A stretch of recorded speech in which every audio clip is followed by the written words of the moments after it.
Yan, kumakain kami mag-asawa. Kaming dalawa.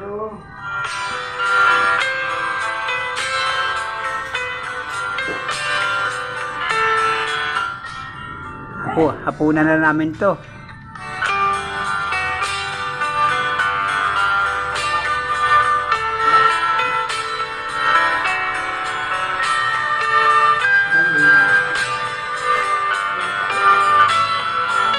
Ang mga anak namin, may kanya-kanya ng pamumuhay. Yung isa, yung babae na sa GMA.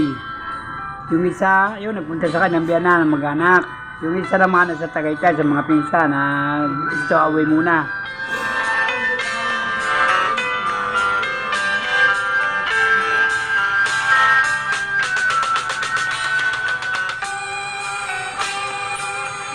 Ganyan lang ang buhay namin. Malungkot na masaya. Ang kasama namin dito sa bahay, yung aking alagang dalawang aso. Pag punta ng misis ko sa GMA, nag-iisa na naman ako rito.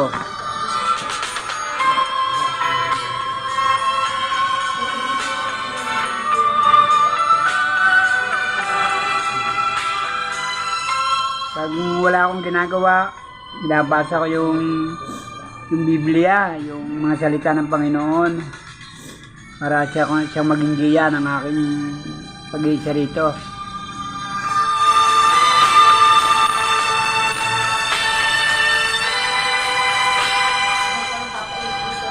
Sa Panginoong Jesus na lang ako nananalig at bigyan ako ng malakas sa katawan, kaming mag-anak, ang aking asawa, ang aking mga anak, aking mga apo, dayo sa anumang karamdaman at sa kapahamakan.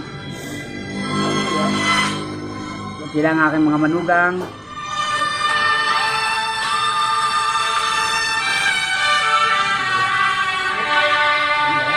Basta ganun lang, tuloy pa rin ang ikot ng mundo sa amin.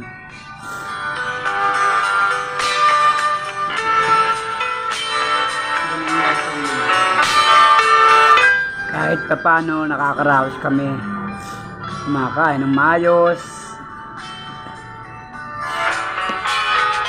Ang mga anak ko naman, ganun din. Kapiling ng kanilang pamilya.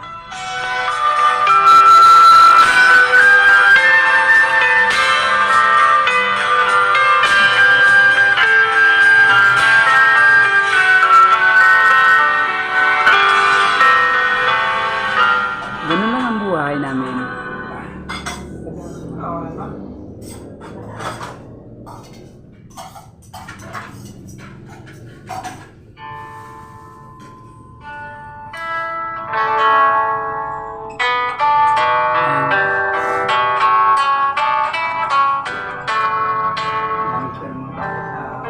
Ang buhay ng tao nga naman ganyan. Kami mag-asawa, magsasama ngayon. May ilang araw lang, nandun na naman sa GMA, nag-iisa na naman ako rito. Ganun talaga, kailangan talaga magbigayan, magsunuran. Kalimutan ang pagkatalo. Walang ibubungang mabuti yan sa pamilya.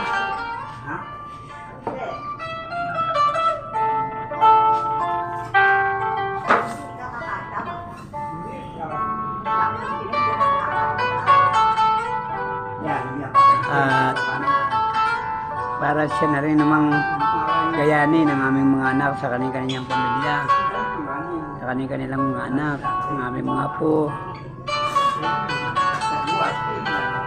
Kahit kami mga asawa ay medyo sa edad na talagang palug na ang araw, masaya pa rin kami.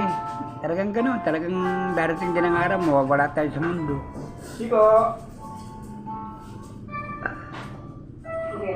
Ganda yung may magandang pula, mga anak, para siyang tularan.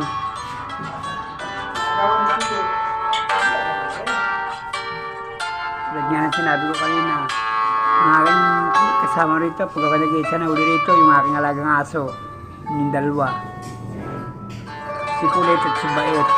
Si Kulit, yung puti, si Bait, si Mitsiko.